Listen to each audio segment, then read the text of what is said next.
सुत पुराण जी ने कहा कि महात्माओं, जिन्होंने अनंत जन्मों तक घोर तप किया है, उनको महादेव की कथा सुनने का अवसर मिलता है। अनंत जन्मों का फल उनको महादेव की कथा श्रवण करने का अवसर मिलता है।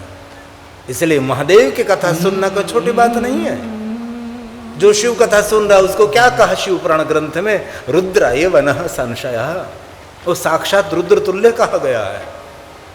इसे आप सब कथा में बैठे हैं, एक जन्म का पुण्य नहीं, अनंत जन्मों का पुण्य है।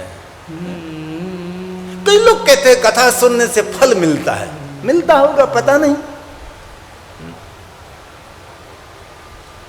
बहुत लोग कहते हैं कथा सुनते हैं तो और फल भी मिलता है। इसमें भी कहा, ब्रह्मा ने भी कह दिया फलम वक्तो न शक्नोमि, कथा सुनने के जो फल मिलता है, इस फल का वर्णन मैं स्वयं नहीं कर सकता।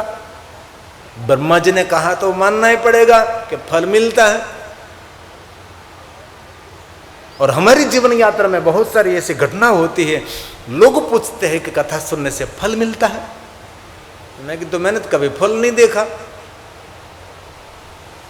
अम्र फल देखा, नींबू का फल देखा, जाम फल देखा, सीताफल, बहुत सारे फल देखे, लेकिन कथा सुनने से फल मिलता है नहीं मिलता है ये मुझे पता नहीं।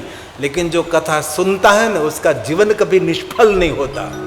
ये भगवान की कथा की महिमा है। जीवन सार्थक होगा, जीवन निष्फल नहीं होगा। फल मिले न मिले क्या पता है? इसलिए अनंत जन्मों की घोर तपस्या का फल ये भगवान की कथा हम सुन रहे हैं। ये मैं नहीं कह रहा हूं, अनंत जन्म, अनंत जन्म अघोर तक किया जिन्होंने, अनंत जन्म।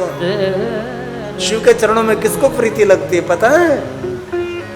हमारे कोई विद्वान आचार्य जब भगवान की महादेव की पूजा करने के लिए जजमान को बैठाते ना, विद्वान आचार्य हो तो जब शिव पूजा का प्रारंभ करते हैं तब उसको गिनती कराते हैं कि इतने जन्मों के पुण्य से ये मिलेगा आपको, इतने जन्म ने सुकृत क्रिया ये मिलेगा, ये मिलेगा, ये मिलेगा, ये मिलेगा। अब क्या कर रहे हैं आप? महादेव की पूजा। और महादेव की पूजा करने का, अर्चन करने का फल, अर्चन करने का अवसर किसको मिलता है पता आपको? तब वो गिनती गिनाता है। इतनी गिनती तो हम कर भी नहीं सकते। और इसीलिए कम शब्दों में वो कहते हैं, आसमान में जितने तारे सितारा देखते हैं ना आप, तो क्या इतने जन्मों का पुण्य जब एकत्र होता है तब उनको महादेव के चरणों में प्रेम जगता है और महादेव की पूजा अर्चन करने का अवसर मिलता है। और स्वयं शिव ने कहा कि कोई मेरा भक्त है, उनका दर्शन करो, वही मेरा दर्शन है।